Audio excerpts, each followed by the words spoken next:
Good afternoon, ladies and gentlemen. This is your boy Chris B. Daniels, and once again, you are on another episode of Show and Talk. So, we are going to continue our Beyond Belief Fact or Fiction series review, and this is season 2, episode 3. This one right here was a little bit better than the last episode I watched. I was invested in all 5 stories. And a few of these stuck out to me when I was a child, from when I was a child. A couple of these I didn't remember, but then it's like as I was watching them, it started, bringing memories back. But anyway, without further ado, we're going to begin with episode 1 called The Wall. So this episode is basically about a asshole cop who's interrogating this guy that they picked up off the streets that night for armed robbery. But the guy kept claiming that he didn't do it. You know what I'm saying?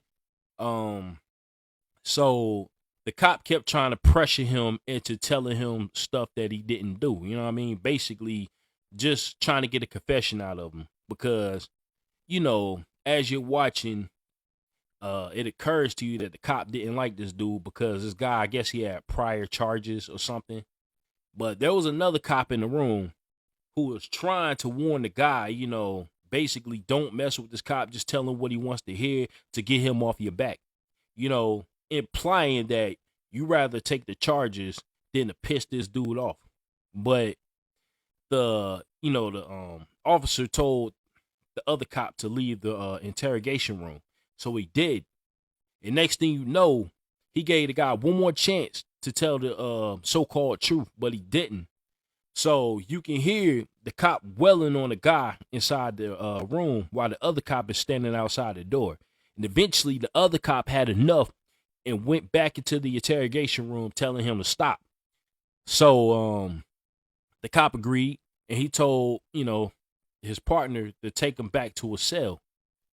The guy was all bloodied up and everything. He was needing,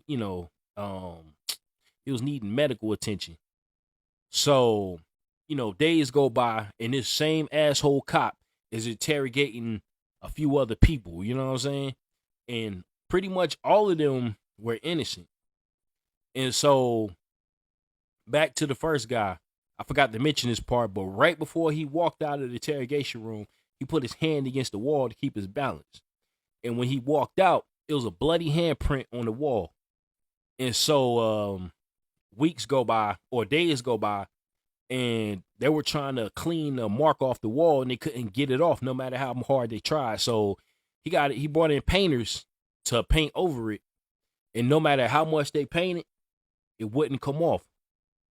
So I guess it was the last day of that cop's life because he winds up dying. I'm talking about the asshole cop. Because what happened was he got stuck in the interrogation room somehow, right?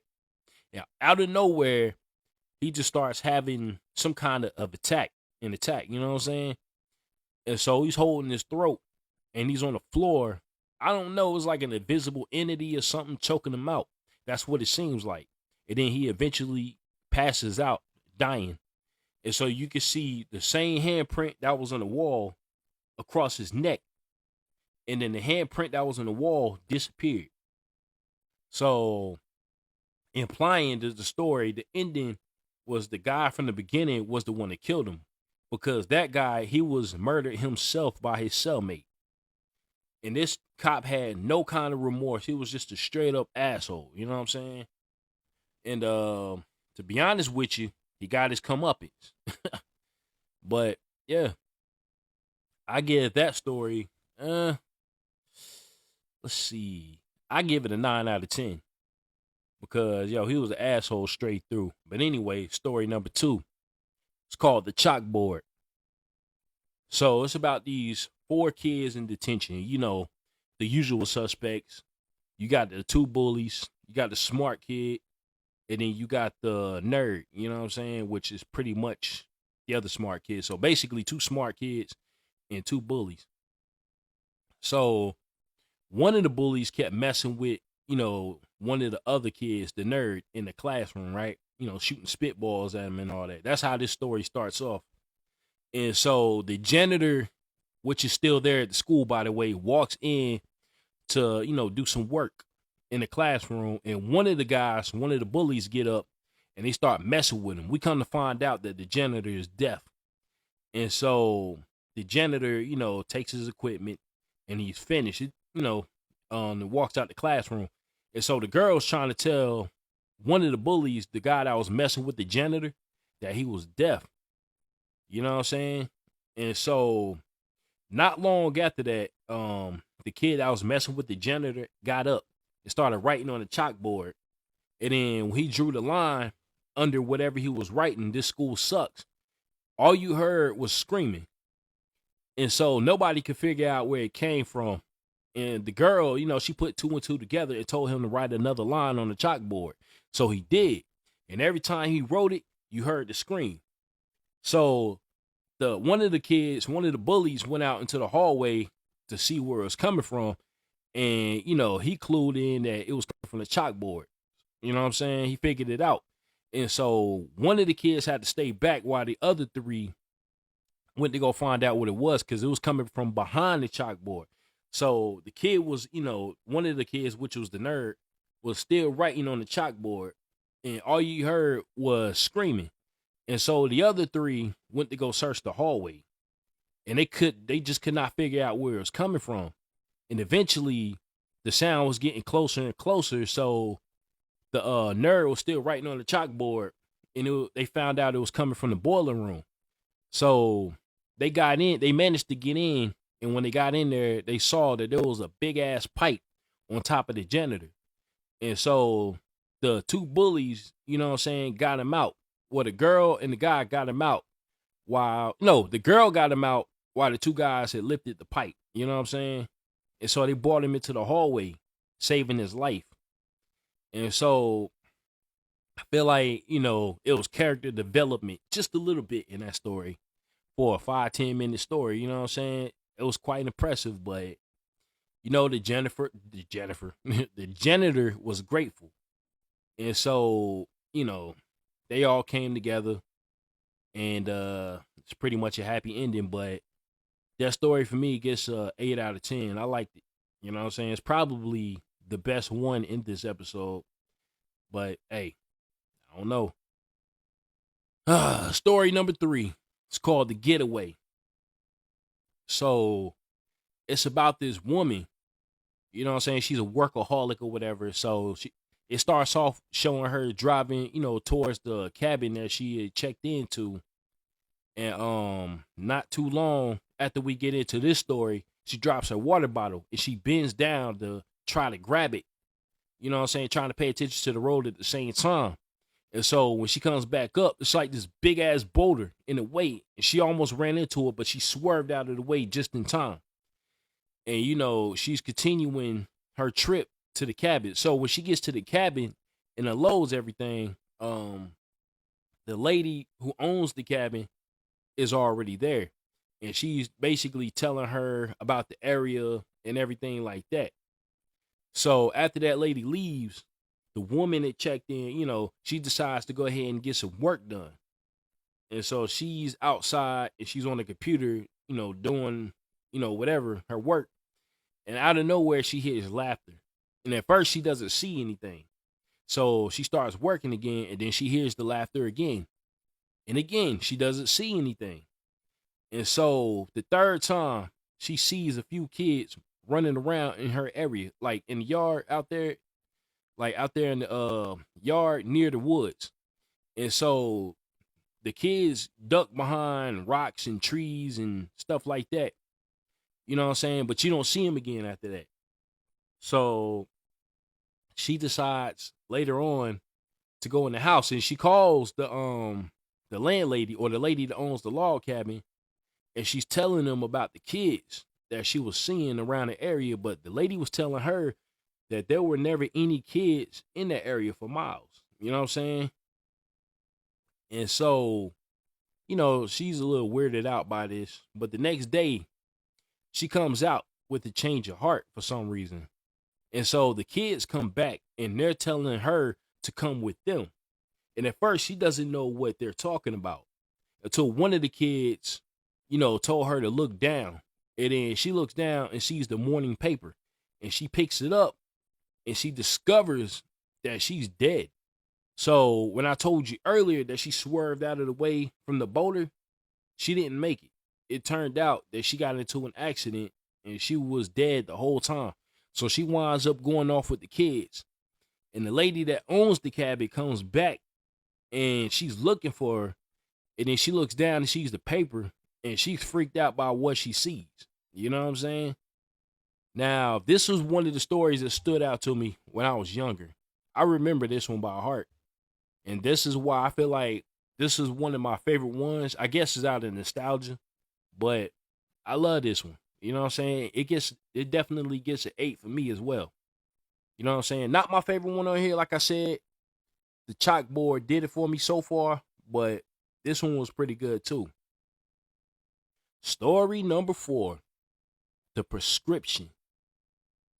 So this one right here, I'm not gonna talk about this one long because it was just the two guys behind the counter, you know, handing out prescriptions the whole time. But the first lady comes in, and she gets her, prescription for sugar pills. And the grandson, it was the grandson and the grandfather. The grandfather, he's a veteran, basically. He's a veteran pharmacist. He's been doing it for years. And so one of his regulars comes in and she gets sugar pills. And the grandson didn't know what they were at first because they didn't have any prescription on the bottle or whatever. You know what I'm saying? But he already knew what it was. The grandfather, you know what I'm saying? And so later on, the grandson is kind of, he's a little dissatisfied that his grandfather is still using a typewriter. So he decides to go out and get a laptop so they can keep all their medical records and everything on the computer instead of just typing everything up on the old typewriter. And so grandfather, he ain't with it. You know what I'm saying? He's old school. So he prints out this subscription, or he types up this subscription and he puts it on the wall for a lady that's coming in to get her I forgot what the prescription was called. But she comes in to pick it up, you know what I'm saying?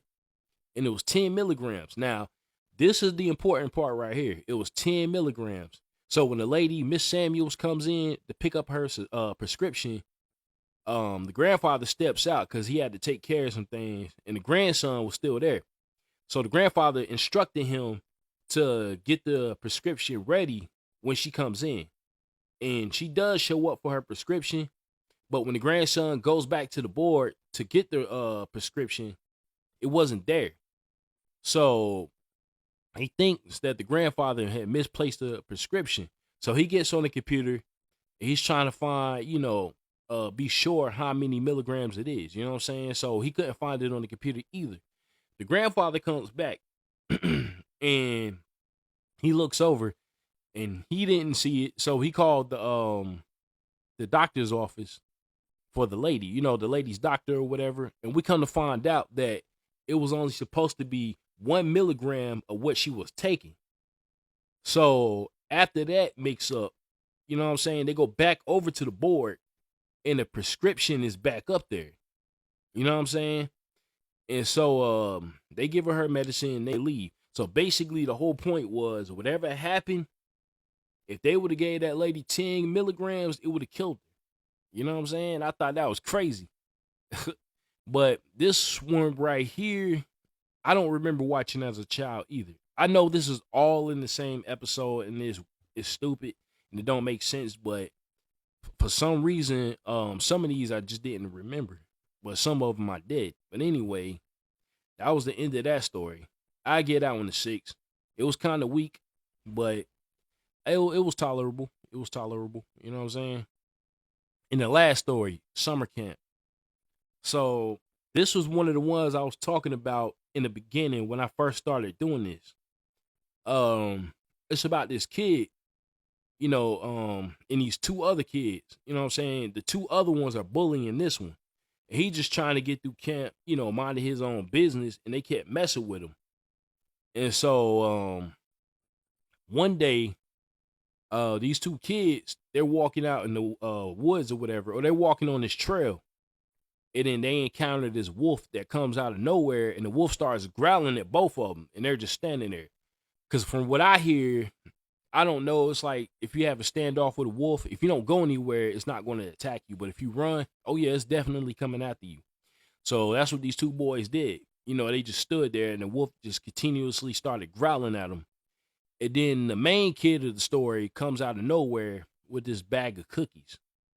And so the boy was telling them to walk slowly behind them back to camp. You know what I'm saying? Because if they run, the wolf is going to chase them. So the kid starts feeding the wolf cookies or whatever, right? And the other two kids take off back to camp. And so we cut back to camp before the kids get there. And the main kid was in the tent, in the bed asleep. You know what I'm saying? And it looked like he was having a seizure, but not really. He was just having a nightmare. So when they woke him up, the other two came back. They finally made it back, and they were surprised to see the kid made it back before them, and they was trying to figure out how. And so everybody was telling those two that he was there the whole time. He was asleep. And so the kid feels under the covers, and he has a bag of cookies next to him. And so everybody's looking around confused as to how it happened. But, I mean, not common sense, but obviously it was astral projection. You know what I'm saying? If you believe in that sort of thing. But that was pretty much the last story for this episode. I get out one. This is another one that stood out to me too when I was, as a child. But I'll give this one, it's kind of hard. I'm trying to debate whether I should give it a 7 or 8. I'll just give it an 8 because it wasn't too bad, but at the same time, you know what I'm saying? I mean, you're not going to lose interest, but yeah, I give it an 8. It wasn't too bad just because it stood out to me. You know what I'm saying? But that's the end of that episode right there. But I think y'all should check out this one. Episode 3, season 2. I think you might like it. If you watch it, even if you started watching it from that episode, you're going to continue the series because you're going to want to know which stories were fact and which were fiction. You know what I'm saying? And that's what caught my eye back in the day. And I know I keep bringing up back in the day, but I just love this show so damn much. You know what I'm saying? But if you're watching this on YouTube, give me a like, comment, and subscribe. I will greatly appreciate it. And you guys have a great night, and I'll talk to you later. All right? Peace. Or for some of y'all, a great day. You know what I'm saying? Depending on where you are right now. But anyway, I'm gone. Peace. The feeling is mutual. Come in, take a seat, share your thoughts with each, and preach it when you speak, so we can share kinetic energy throughout the brainwave. Keep us balanced out and all on the same stage.